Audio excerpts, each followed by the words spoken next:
Hello, everyone, and welcome to this episode of Pod Save Chocolate. My name is Clay Gordon. I'm your host and I'm your moderator.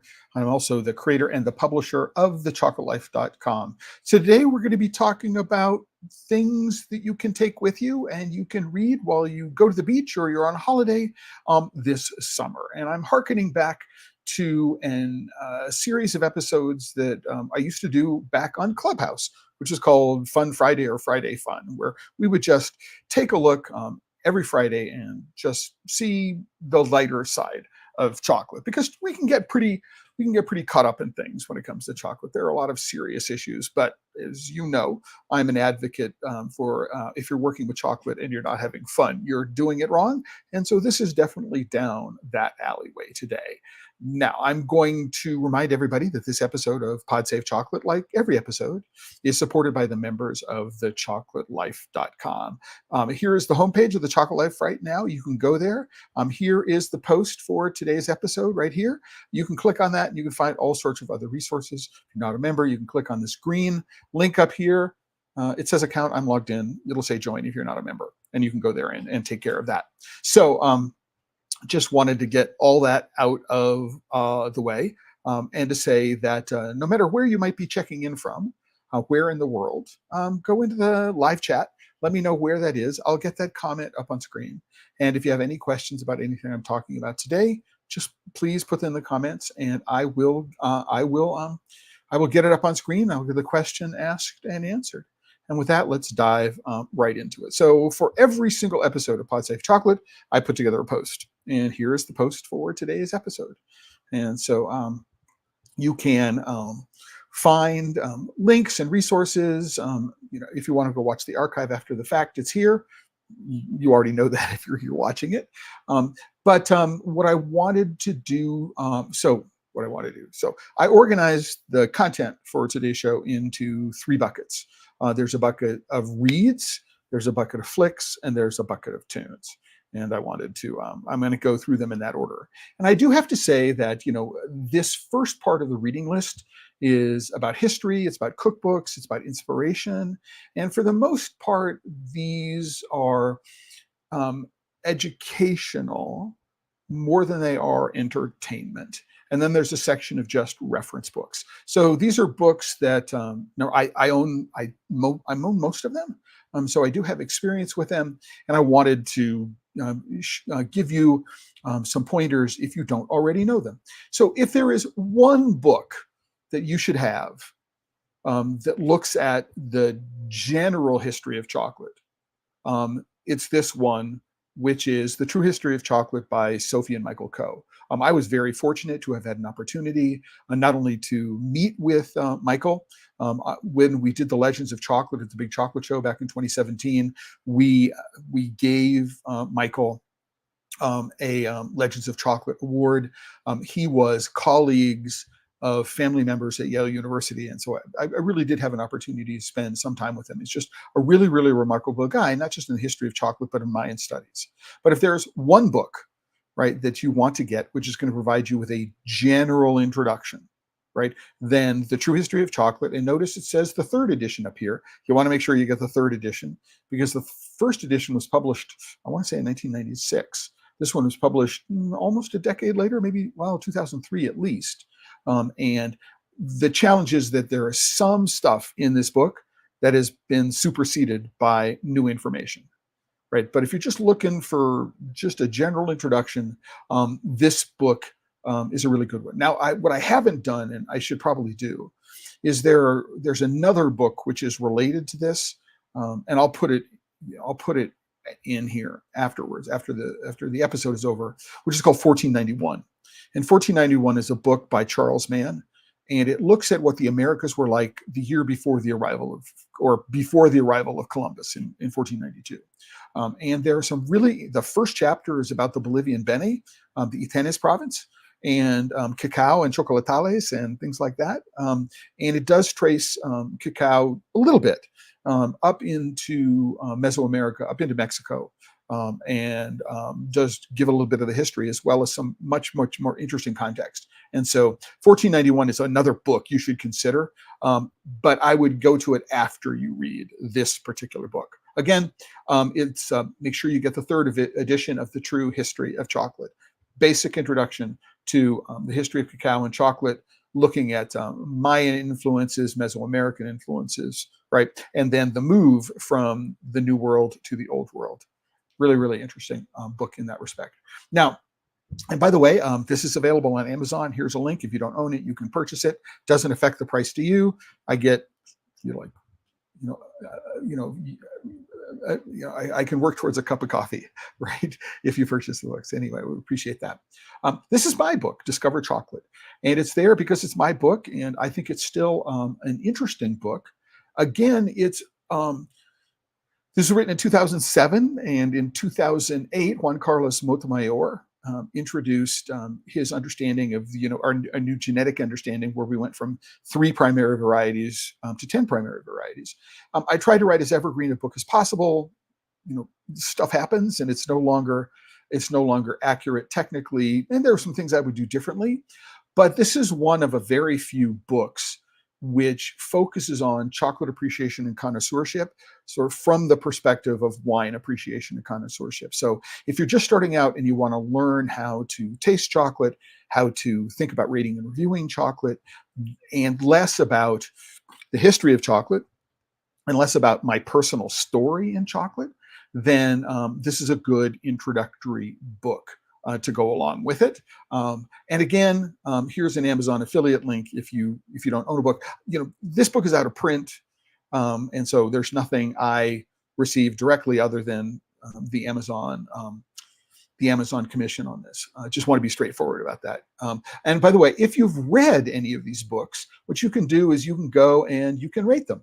Now, because this is my page, I can't rate the book, but you can go in here, and if you own any of these books, you can go and rate them. So please do that. If you like the book, let me know. If you have any comments about any other books you think, there's a lot of stuff here. If there are any other books or news or music or anything like that, books or movies, news, books or flicks or tunes that you think you'd like to add to this list, go down here into the member discussion. You have to be a member of the Chocolate Life, but it can be a free member. And let me know. I would really be interested in the stuff that you enjoy reading and liking. So just let me know. Reading, watching, and listening to. Please let me go. The third book I'm going to recommend here. Again, the history of beach reading is sort of maybe bodice rippers and legal fiction and other sort of escapist, for the most part, literature. And if you're a chocolate fan and you are at the beach or you're on holiday and you're looking for something which is chocolate related to pass the time, this is where these book recommendations come in. Just to let you know. So, Sean Eskenazi is been a friend of mine. I first met him in 2005. He asked me to take a look at there's a table where he published all of his pricing data for all of the cacao purchases that he made, and he asked me to take a look at it. So I was a part of this book. Just want to disclose that. Sean and I speak, more than a couple times a year about interesting topics. And this book talks about, his philosophy about how he organizes, his approach to life and his approach to business. And if there is a sort of business self-help book, and you're interested in topics around how to run an ethical business and how to run a sustainable business, this is a really fabulous read. And I can't recommend it more highly. I mean, it's a fabulous book. I have a copy. And as a matter of fact, I shared my copy with my daughter when she was looking at setting up a business of her own. It's really important to find work that you love to do, and work that it creates a business that can be sustainable, not only for yourself, but for your employees. And if you're in the world of cocoa and chocolate, it's also going to be something that supports all of the cocoa farmers that you're working with. Really wonderful read. This next book, The Jaguar and the Cacao Tree, is really the only book here that I would say is readily acceptable to a younger reader. So this is in the genre of young adult magical realism. That's where it is classified. And it follows the adventures of Max and around this myth of the jaguar, the bad jaguar legend, and the cacao tree. And so it is something, if you just wanted escapist literature, it's the only book that's on this list, but it's also something that you might want to engage. It could be a reading exercise with a child. There's a lot of interesting vocabulary. There's fiction and mythology. It's a really, really interesting read for that in that respect. And an older young adult reader would have no problems powering the way through this. But I think it would be fun to get involved in reading this with a younger reader, especially one who is a strong reader, all right, and is looking for something to really challenge them in interesting ways. It's an interesting story. So I can recommend this. Birgit Racine, who's the author, is a contributor here on The Chocolate Life. I met with her in Seattle about the time this book was published, I think in 2016 or thereabouts, and had a chance to read it and review it. Again, if you're looking for something to take you out of this world, right, and into another world, right, and something you want to engage with a younger reader with, or as a gift to a young adult chocolate fan, this would be a really, really great choice. So that's a strong consideration. Now, right, so Maricel Presilla, hard to overstate her importance and position in the world of craft chocolate. I've known Maricel, I want to say since the early 2000s. But this book, The New Taste of Chocolate, is, I think, sort of an archetypal sort of book around chocolate. So there is some history, there's some recipes, there's often some personal stories associated with it. But if you're looking for the next book to get to with respect to understanding genetics and the history of cacao in South America, Latin America particularly, this is a great book. There are some fabulous recipes. The recipe in here for mole chocolato, is one of the better ones that I have run across. Again, the only challenge here is that this book was written in 2009. And so there are some aspects, technical aspects related to genetics and things like that, which are no longer current, right? They don't represent the current understanding of the chronology and the complexity, depth of complexity of the world of cocoa and chocolate. But if there's one sort of general book to go with, if you're focused on sort of the history and the genetics and you want some great recipes, after the true history of chocolate, this would be a really, really good second read for your bookshelf. And again, if you're going to be going out there and you're going to be doing some interesting cooking while you're on your holiday, there are some really, really fabulous recipes in here. Maricel is a James Beard award-winning chef as well as cookbook author. And so, another thing to consider, they're just really, really excellent recipes. The one thing I would suggest here is you take a look when you do purchase it, you'll see the word revised right here. And you do want to make sure you get the revised edition, not the original edition. And I believe the revised edition was published in 2009. If you're looking just for a straight cookbook, then this one by Alice Medridge is a really, really good contender. It can, the recipes all over the pastry and chocolate map. And this is the update to a prior version of the cookbook. So there's a cookbook which is just titled Bittersweet, right? And so if you are going to go out there, I don't know if you're like me, but I just love to sit down and read a cookbook. I'll go through and read, recipe by recipe by recipe by recipe, thinking, oh, that's interesting. What can I learn from it? Is this something that I would like to make? The little stories that the chefs write about, their interactions with these particular desserts and things like that. Really, really, really, really interesting choice. But if you're going to do the, if you're looking for that kind of read, and again, maybe you're doing a holiday, you're renting out a house and you have a kitchen and you're doing shopping and all that kind of stuff, this could be some great inspiration for what you're doing. So really take a look at it. But again, make sure that if you do this, you get Seriously Bittersweet, not the older version. This one is definitely, it's got a couple more recipes about it in it. Now, I don't know why I put this link here. This link here, it's not a link. It's John Scharfenberger and Robert Steinberg wrote a book together called The Essence of Chocolate. And it is, again, a very, very sort of archetypal book in the series, in the sense that it's a mixture of a story about the authors. So here's our story, here's our journey around chocolate. It is a little bit of history of cocoa and chocolate. And it's also a book of recipes, right? Now, when I went looking for this, I actually couldn't find it anywhere available for sale, right? And this should probably be between the Maricel Presilla book and the Alice Medridge book.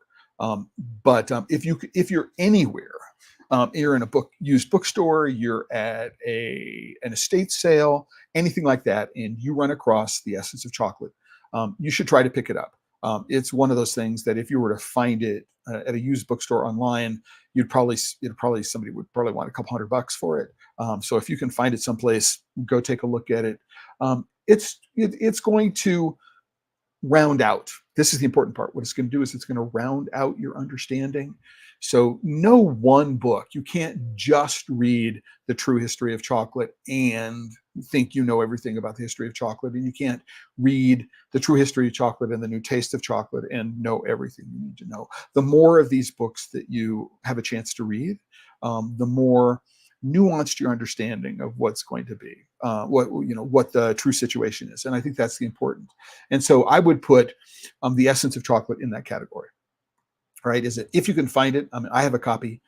It's in storage at the moment. Most of my library is in storage, but it does provide that interesting background. And it's important to understand that Scharfenberger Chocolate Maker kicked off the craft chocolate movement in 1996, 1997. And so there is an aspect of knowing the history of this industry that you might want to pay close attention to. And, but although, neither John nor Robert are chefs, per se. John was got his start blending champagne for Veuve Clicquot and founded Scharfenberger Wine Cellars, so a sparkling wine, California sparkling wine company up in Napa. I mean, he does have deep roots into high-end culinary tradition. And so it's worth finding a copy of this book if you can find it. The next book on the list is The Chocolate Connoisseur by Chloe Tutroussel. This book was published a little over a year before my book was covered, Discover Chocolate. I have a notation that I purchased the book in 2006. And so I was thinking about this book as I was writing Discover Chocolate. And there is some overlap between what it is that Chloe is writing about and what it is that I'm writing about. And so go take a look at it. There are some recipes. It is written from a distinctly French perspective, which you may like, you may not like. There are some, focuses on categorization, as I recall, that I'm not particularly, I don't particularly agree with. But it is a really interesting snapshot in time. So, 2001 is when I put my shingle out on the internet. It's about the same time that Martin Christie started 70%.com, and the Chocolate Connoisseur and Discover Chocolate are really the first books for a general audience that talk about this chocolate appreciation and connoisseurship, and how do you know what's good and what you like and where to go find it. And it might be an interesting balance to read Discover Chocolate and to read The Chocolate Connoisseur and merge the two different approaches into your thinking. So I'm putting it there for you. It's it's not a hugely long read. Neither is Discover Chocolate, and is worthy of attention for that perspective. If what you're looking to do is you're looking to get more direction about how you might approach tasting chocolate for personal appreciation and rating. So something to consider. Now, this book here, Chocolate in Mesoamerica, A Cultural History of Cacao. Again, it's here because it's a history book. And it turns out that, I know one of the authors. I got into Nat Bletter. If people don't know Nat, they may know his company, which is Madre Cacao in Madre Chocolate in Hawaii. So Nat is is an author of one of the papers, which is included in this book, edited by Cameron McNeil. Nat, about the time the book was published, I believe, was in New York City at finishing up his education. I forget exactly where he was when he was doing this. And there was a presentation by Ms. McNeil, and Nat was there talking about what's going on in this book. And again, with things like The True History of Chocolate and 1491 and Maricel Percia's book, The New Taste of Chocolate, and Chocolate in Mesoamerica, if you're looking for a solid foundation of things, this is a really, really good read. Again, keeping in mind that there have been many, many technical advances in genetics and archaeology, which have happened since this book was published, that are going to give you a much more up-to-date understanding. But I wouldn't go to the modern books, right? A book published in 2021 or anything like that, before I had this foundation already laid in place by reading these books. Because I want to place the new, I would want to, and I'm recommending that you do too. What I would want to do is I want to place all this new information on a broader historical connection. And so Chocolate Mesoamerica is very, very high on my list for that reason. If you're looking for something, again, which is a little older than this, The Chocolate Tree, A Natural History of Cacao, again, you're providing this foundation for understanding the modern world of cocoa and chocolate. How did we get there? Where does it come from? And so, yes, The Chocolate Tree, along with Chocolate in Mesoamerica, along with A True History of Chocolate, just really, really, really, really strong foundational understanding. It's in paperback, so it's a not expensive read, and it's excuse me, it's not a particularly long read. It's really important to know that you see this name Alan Young here. If I recall correctly, Alan is the person who wrote the intro to this book, The Jaguar and the Cacao Tree. So there is a connection here that I just realized exists. Now, once we get past these books, a sort of general history, general understanding, there is a whole stuff if you just really want to do deeper dives, right, in things. So The Secret Life of Chocolate by Marcos Patchett. This is a much more modern book. I forget exactly when it was published, but I would not read The Secret Life of Chocolate until I'd read some of these other books. It's going to take what you have read, that foundational knowledge that you've had a chance to integrate from these other books, and put this other layer on top of it. I mean, it's really, really a fabulous book. And we'll bring this bridge to more modern times. Now, the economics of chocolate. I mean, we've been talking recently about the recent increase in prices in cocoa, and what the trade system looks like. And the economics of chocolate is a really, really interesting broad look, if you're looking for an understanding of the broader trends and broader associations, and understanding why the world of chocolate is, cost, the price structure is the way it is. Now, there's another book here. Again, I didn't add it here, and now that I'm looking at it, I'm saying, good, I should. And that's a book is that if you're involved in the cacao trade, which means you're a chocolate maker and you're importing directly. Well, what you might want to do is you might want to get your hands on a book called The International Cocoa Trade by Robin Dand. And I'll put the link to that. It's The International Cocoa Trade is a professional book, and it is not an easy read. But Robin is now the Secretary General, I believe that's his title, of the Federation of Cocoa Commerce in London, one of the most important trade groups in cocoa in the world. And so the economics of chocolate would be a good introduction. And if you want to dive deeper, or you are actively involved in cocoa trade, The International Cocoa Trade by Robin Dand is the book that I would recommend after this one. I'll put the link to it after the episode.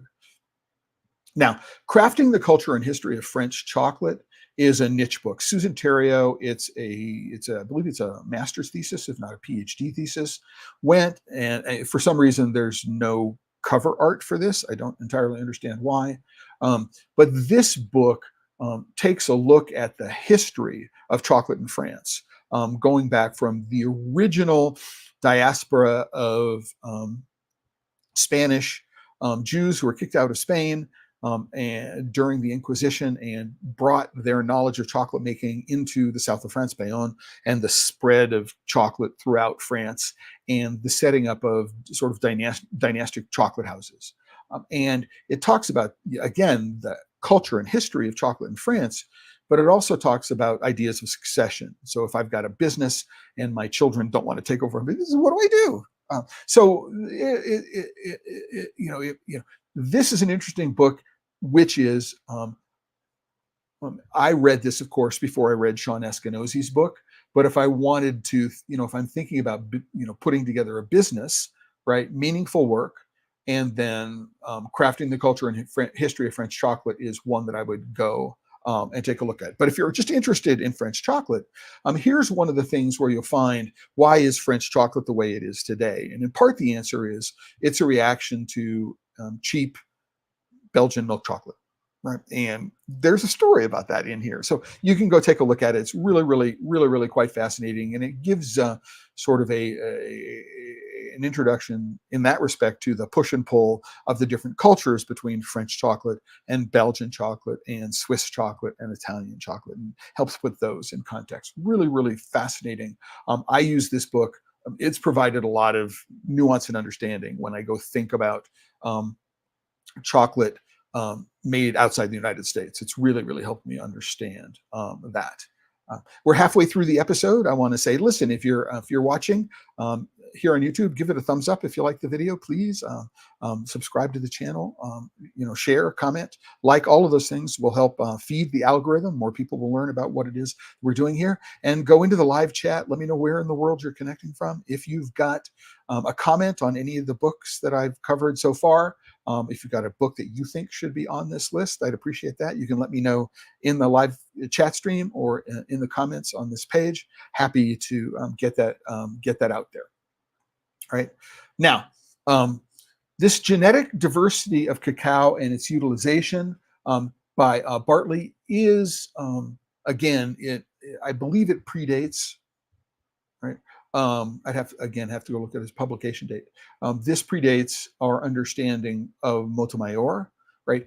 But its utilization is the point. That what's really interesting here is that you will find how cacao has contributed to economies and the development of culture over the course of hundreds of years. And so it's also an exploration of how that genetic diversity has contributed to what it is that's going on.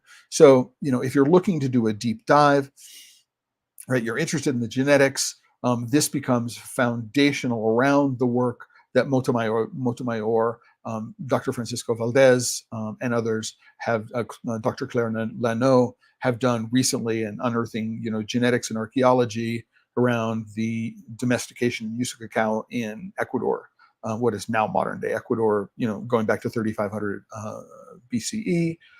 Just right, broaden your knowledge and understanding of what's going on. I have a copy of this, and it's in storage, and I can't tell you just how important it was to me in terms of opening my eyes. I also have a copy of this book, Cacao and Chocolate, 1765.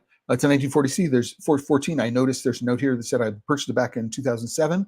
That means I didn't purchase it until after I submitted the manuscript for Discover Chocolate, and I learned a lot of stuff. But this is a really, really interesting period. So 1765 is just prior to the start of the Industrial Revolution, or at the beginning parts of the Industrial Revolution. We're looking at the start of the American Revolution, right, and the French Revolution. 1914 gets us to right before the start of World War I.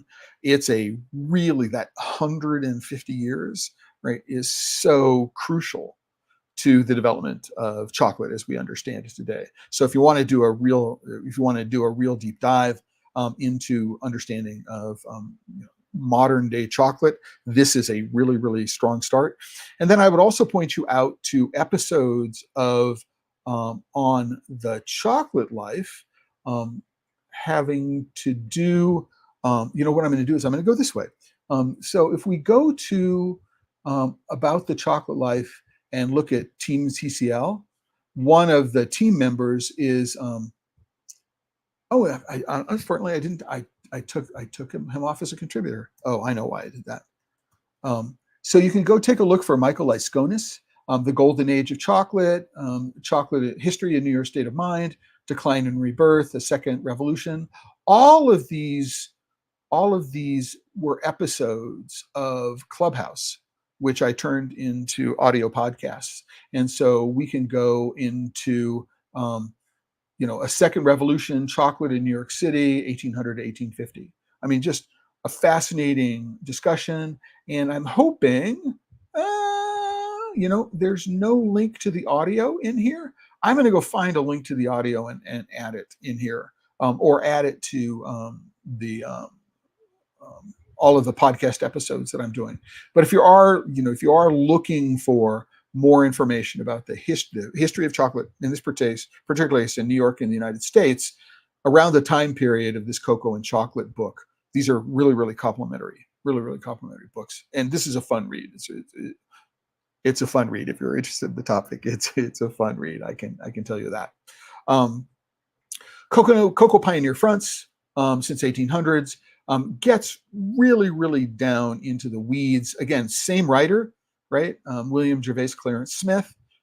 This is a collection of papers, but it focuses, most of its effort on smallholders and estate holders and in cocoa producing countries since 1800. Again, if you want to look at, how did we get to where we are today, right? When it comes to what happened with the price of cocoa, the roots of much of where we are today are covered in this book, Cocoa Pioneer Fronts. And so this book, along with The Economics of Chocolate, which is The Economics of Chocolate, are, this one here would be two that I would put together and go, ooh, I'm going to go read these two and have a much better understanding for why the world of cocoa and chocolate are the way they are today.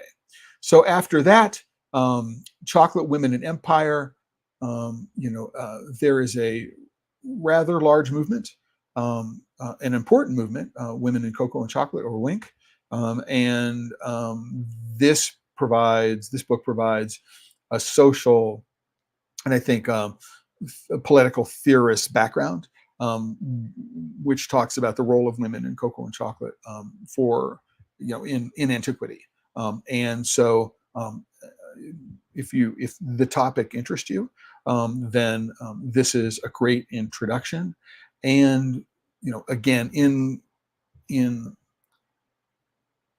but by pairing it with books like The True History of Chocolate, you'll get some of the same information from very different perspectives, told from these different, really, really important different perspectives. And so Women in Empire, if this aspect of the history of chocolate interests you, really, really, really, really strong introduction. And with that, I'm at the end of the book recommendations. Now, there are a lot of books on cocoa and chocolate out there. There are hundreds of cookbooks. This list could go on forever. And why didn't I include, this book or that book or the other book? And for the one of them is just, size. I mean, the biggest physically, the biggest book here is Maricel Precia's book. Most of these books are relatively small, and most of them are available in paperback and can be carried around. So that's one of the reasons. If it's only, a large, like sort of coffee table hardcover, it might not be a good beach read. It might be difficult to put into a suitcase as you are getting onto an airplane. So there were some physical considerations when I did that. So just wanted to let you know there are hundreds of other books. It's impossible to have all of them. We'd be here talking for weeks or months talking about them. So if you have an opportunity to if you've got a media player, you've got a phone, you've got a tablet, you have the opportunity to download or stream. What do you want to download or stream? Chocolate movies. And I did do a little bit of research. And so I went and did a meta-analysis of top lists of movies that were recommended that featured chocolate. And then I went to a private group that I am a member of, private in the sense that you need to be a member to post, right? And I believe anybody can read it. On Reddit, and I said, what do you think of this? What do you think of this list? Do you have any others? Right. And so serendipity ensued. I want to let you know.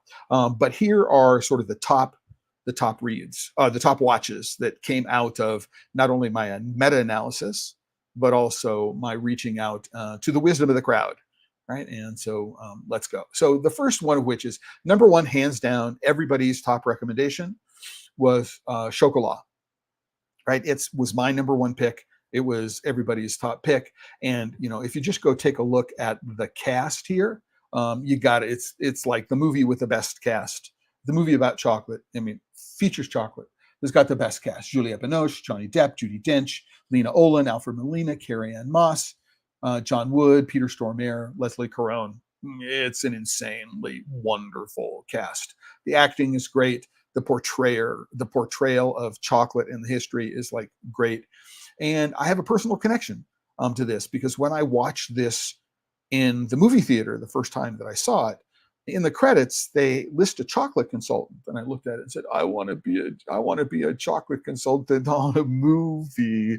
And it was one of the things that motivated me to continue doing what it is that I'm doing today. So Chocolat, and when I lived in Westchester County, Lena Olin and Lasse Hallström, who's the director of this movie, were neighbors of mine. And so there's also that, and I've loved Lena Olin as an actress, her entire career. So just a quick note: only one movie. If you haven't watched it, this is the IMDb page. I don't know what platforms it might be streaming or downloadable from, but go take a look. If you haven't watched it, it's the movie on chocolate.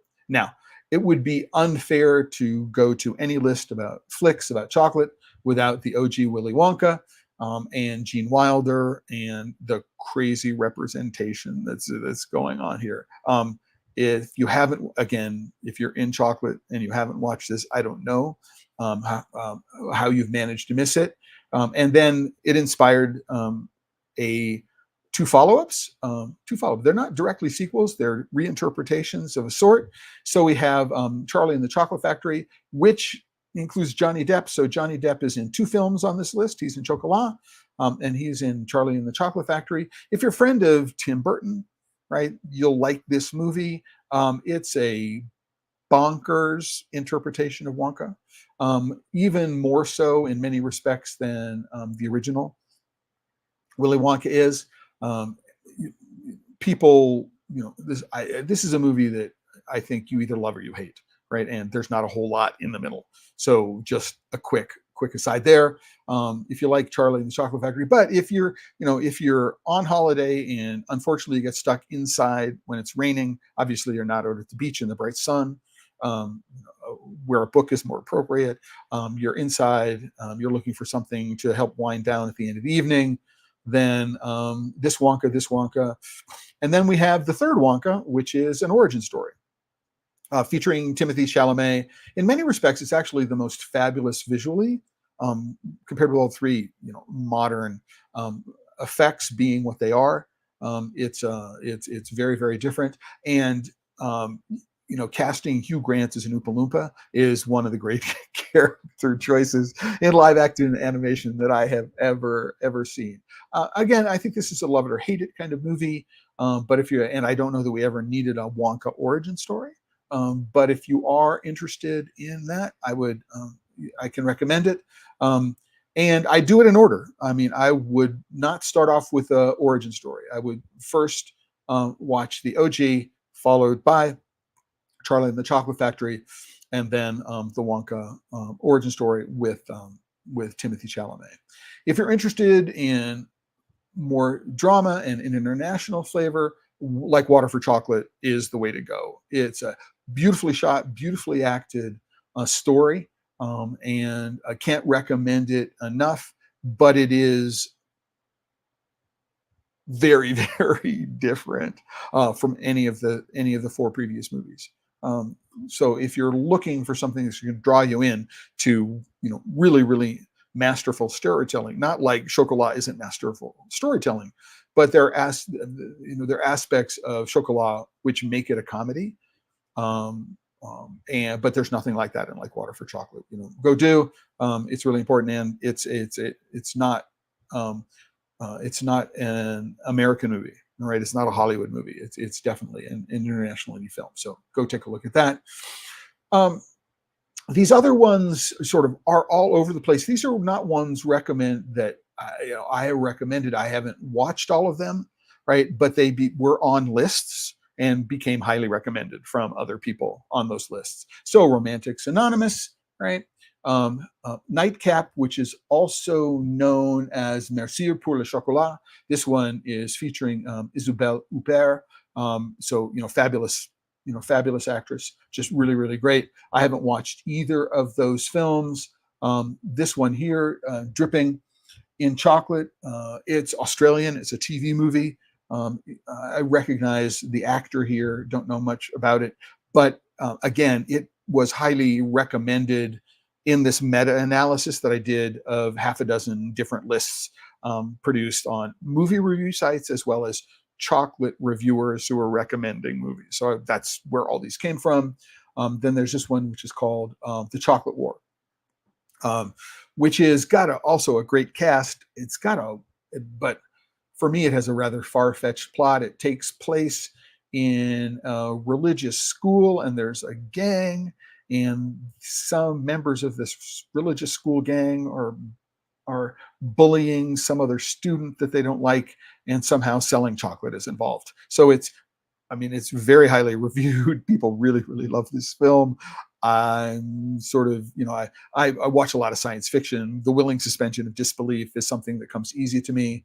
I'm not sure I get it. But if this is from a casting perspective, after Chocolat, even considering the original Wonka and the Timothy Chalamet remake, even if you look at those casts, the casting on this is just really quite remarkable. So, and I'm sure the production and acting is really, really, really good. I just don't know that I can suspend disbelief over the plot. Now, if you want to have fun, right, and we're going to do a Wonka deep dive here, because Wonka, more than any other movie on this list, has spawned a whole bunch of sequels and follow-ups and things like that. The next set of links they're all YouTube links, right? And so there's this fabulous series called Pitch Meeting, where you have a writer who's pitching a movie idea to a film exec. They did one on the original Willy Wonka movie, and this is a rabbit hole warren deep dive. Once you get one pitch meeting after pitch, you can find yourself losing hours, if not days. There are hundreds of pitch meetings on the channel, but this is a lot of fun. This is actually another interesting series. I could go to the YouTube page. I'm not sharing the audio, so I'm not going to do that, and I don't want the ads or any of the clutter here. But there's this really interesting series called Lost in Adaptation, And Dom, who is the person who runs the channel, does this really, really interesting work on saying, here is how the book differs from the movie adaptation. And so this is a serious look, right, at how the movie changed from the original book, Roald Dahl's book, to the way it was portrayed on screen. And so if you are interested in those kinds of criticisms, and as from a point of view, he's more like a Cinema Wins than a Cinema Sins, if you know those two channels. I'm a huge fan of Cinema Wins. I like thinking about what's good about films rather than what's bad about films. This whole Lost in Adaptation series is really, really quite interesting, and I find myself jumping into these when I have a spare 15 or 20 minutes between things, or I'm looking just to open up my mind, and then to think about things in new ways. I've watched many of these movies, I've read the books and watched the movies, and hadn't thought about the interpretations. How the screenwriter and the filmmaker, the director of photography and the director, have changed my feelings about the film. So this is a really, really fun one.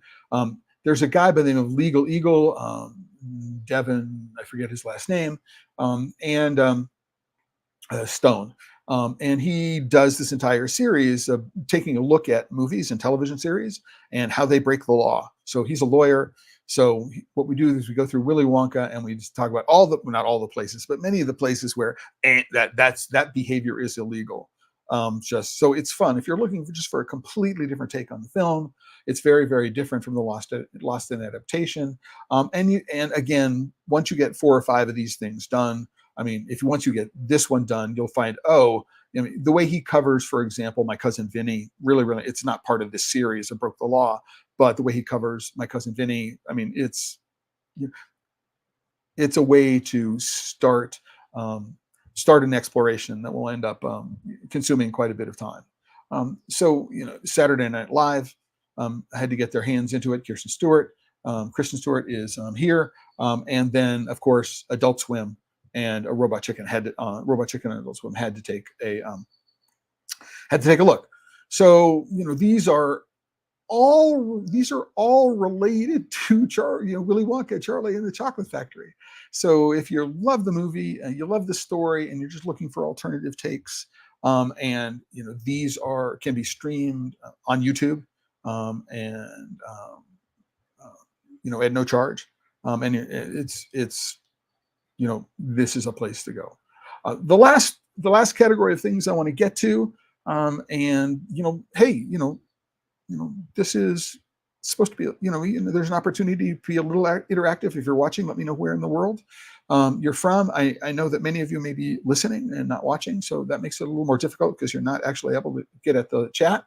But if you can, let me know where in the world you're connecting from, and give the video a thumbs up and subscribe to Pod Save Chocolate. And if you're not already a member of the Chocolate Life, go over there and become a member. There's always a free tier. Your support is appreciated. So the next place I want to go to is Tunes, right? And what I wanted to do was say this first one, right, is where it's really, really fun to share. I'm gonna share a different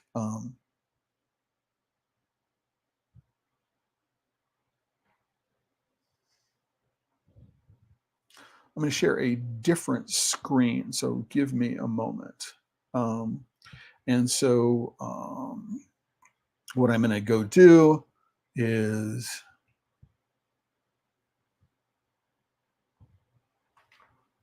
so one of the reasons why I love playing with or not playing, but going to other communities like Reddit.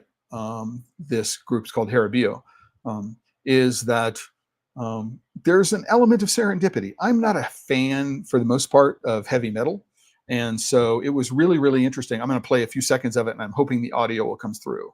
So this is a Japanese metal band called Baby Metal. and they have a song called "Gimme Chocolate." And I'm just going to pay. I mean, you may not be a metal fan. I'm not particularly a metal fan, but I don't think how anybody could not just fall in love with.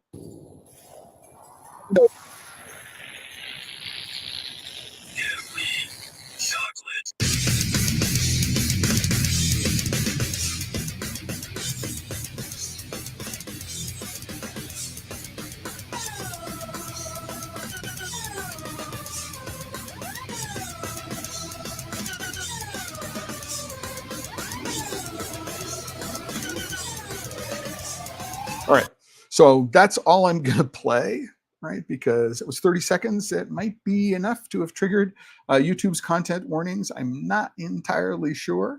Uh, but I had never heard of Baby Metal before. I think it's an amazing song. Again, I'm not a huge metal fan, and so I just wanted to share that with you. Um, here's the link if you want to go watch, listen to the entire thing. You can go listen to it yourself on YouTube. They're playing in Albuquerque at the end of November, in Anaheim a couple days later. If I'm traveling, it's like, man, I would love to go to a concert. Apparently, no matter where they play, "Gimme Chocolate" is one of the songs. And this, I did a little more research on this, and I wanted to find out what the heck are they singing. What are the lyrics to the song? Because apart from "Gimme Chocolate," do they talk about chocolate anywhere else in the rest of the song? So that led me to this website called Genius. Here are the lyrics to the song "Gimme Chocolate," and there are annotations. Right, so these are annotations which have been provided by people who participate in the site, and you can say, "Oh, here's what this lyric means. They're craving chocolate, but there's there's this cultural stigma about eating chocolate and gaining weight and things like that. So, should I eat the chocolate? Is the chocolate going to make me fat?" So you can go through and get the English lyrics, and you can say some of here ata, ata, ata. These are just man, man, man. These are just alliterative phrases. But it's also fun because what you can do is that they link to a Romanized version. So this is a transliteration of the pronunciation. So this is not a translation of the Japanese into English. This is how you would pronounce it. And so we find that chocoreto is how chocolate is pronounced. And so we can go back and forth between these two things. And I did some additional research on what the words zukyun and dokyun meant. Really, really interesting as well. So it was a really, really wonderful exploration. I had never heard of this band before. Right, there's this. Just if you look at the production values and its intensity, I'm not a huge metal fan. I really, really like this song. I am intrigued about the thought of going to see them live and seeing this performance live. I had never done, but all of a sudden, there's a Japanese culture lesson here, and there's a Japanese language lesson here. I mean, it was really, really fun to go spend some time, right, and explore some of what went behind the song. And I think that's the best kind of song that there is. I mean, you can love it just at the surface level, but when you start digging deep, you understand that there's a lot more to it than you thought there was on the surface. So I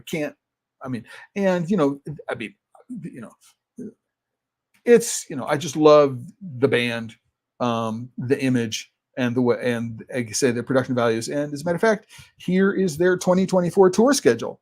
I mean, I have no connection to it, but if they're coming to your neighborhood and you like the kind of music, you may want to go and see them. So just a quick thought there.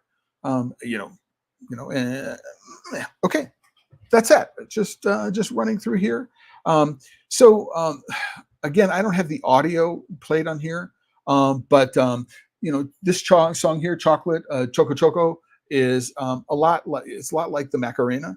I mean, if you wanted to have fun, this is the lyrics. It's not the music video. You get the lyrics, but that makes it a whole lot of fun for sort of karaokeing with the kids. right? Could be a fun way to think about it. The lyrics might be a little adult for children, actually, now that I think about it. But it is a very, very danceable, very, very danceable tune, right? So go for that. Tom Waits is melancholic, um, and you know, I happen to love the voice, and I've been a really huge fan of his since I was first introduced to them as a freshman in college. Um, and at the Evergreen State College in Olympia, Washington, in like 1976 or something. I'm a huge fan of Tom Waits. But this is a song called "Chocolate Jesus." I go take a look at the lyrics here again. Take a look at the lyrics, understand what the song is about. It's really, really quite a meaning. Um, really, really, quite interesting. This is a parody song. It tastes like milk chocolate, and so it's a Nirvana parody. It's very, very short. It's funny nonetheless. So if you want a little bit of humor, it's not something you're going to listen to on a regular basis. But if you like Nirvana and you like parodies, you're a huge fan of Weird Al Yankovic and what it is he's doing. This doesn't have any of those production values, but it's nonetheless quite funny. This is again another short movie. So the Sound of Silence parody, In Love with Chocolate. So a guy in the chocolate aisle talking about his love for chocolate to the tune of The Sound of Silence by Simon and Garfunkel. A lot of fun. You could hardly get away with talking about chocolate. I mean, and it's interesting, is that one of the movies that was kind of recommended was Forrest Gump. When people are saying movies that feature chocolate, was my point is that there is an aspect of chocolate which is in Forrest Gump. I wouldn't call the movie about chocolate, right? But so Forrest Gump was there, and the reason why it's not included in the list is that just this chocolate doesn't come through as a through line for much of the film, as a plot point for much of the film. Although it comes at a very, very important moment and drives a lot of the narrative. The film is not about chocolate, but this Movies, Musicals, and Me is a set of parodies about this particular performer who's like been in every musical adaptation, on Broadway, and he does an adaptation of Forrest Gump, and he plays to the box of chocolate scene. Now, the link here is actually to the point in the video where the song starts, because there's almost 3.5 minutes of prelude to this, which you may or may not find interesting, right? It does set it up, but it's not necessary to enjoying the story or enjoying the song. So if Forrest Gump and you like parodies, this is, and parodies in terms of like a toned down Saturday Night Live parody almost. This would be a good one to think about. Again, rainy day, you're looking for something to do because you want to be outside, you can't be outside. You've got, some popcorn, you've got something, you're just going to relax. These videos might be a fun way to spend some time. And the last one is probably the OG when it comes to chocolate songs. One of the first I heard in YouTube a long time ago, which is Chocolate Rain by Tay Zonday. Chocolate Rain, if you don't know this person's voice, you probably recognize his voice when you hear it. And that's it. That's what I wanted to talk about today. We talk about beach reads, beach watches, beach flicks, some tunes to get you through your summer holiday adventures, no matter where it be, whether it's at the beach or whether it's somewhere inland, you're on a lake, wherever it might be. Here's some great ways to spend some time this summer educating yourself and entertaining yourself when it comes to chocolate, with chocolate featured media for you to consume. With that, I want to say thank you very much to everybody who's spent time with me here today on this episode. I want to let you know that this coming Friday, I'm going to be talking with some of the people who are involved with the AVPA, the Agence Valorisation de Produits Agriculture Chocolate Produced at Origin contest. They've just announced the winners, and we're going to be speaking about the competition and taking a look at some of my analysis of the winners of the competition, and we can learn more about that as well. So it's going to be interesting. A week from today, which is the 2nd of July, hard to believe we're already in July, is going to be an interview with Frank Homan, People may not know Frank. They almost certainly know of his work. He's the founder of Shoko, XOCO, which is a business which still exists and is selling chocolate. But he also founded a very, very interesting business model approaching cocoa farmers in Latin America, specifically Nicaragua, Honduras, and El Salvador. And Ingemann Fine Cacao Fino, Ingemann Fine Cocoa, grew out of Frank's work. So he is a management consultant by training, and he developed a very, very interesting business model for speaking about cocoa and chocolate and what it should cost to produce cocoa. We're going to be speaking with Frank a week from today about that. So I just want to let everybody know those are the next 2 episodes. And to say thank you very, very much to everyone. And looking forward to seeing you here on future episodes of Pod Save Chocolate. And to remind everybody that if you're working with chocolate and you're not having fun, you're doing it wrong. Until the next time, everybody, ciao.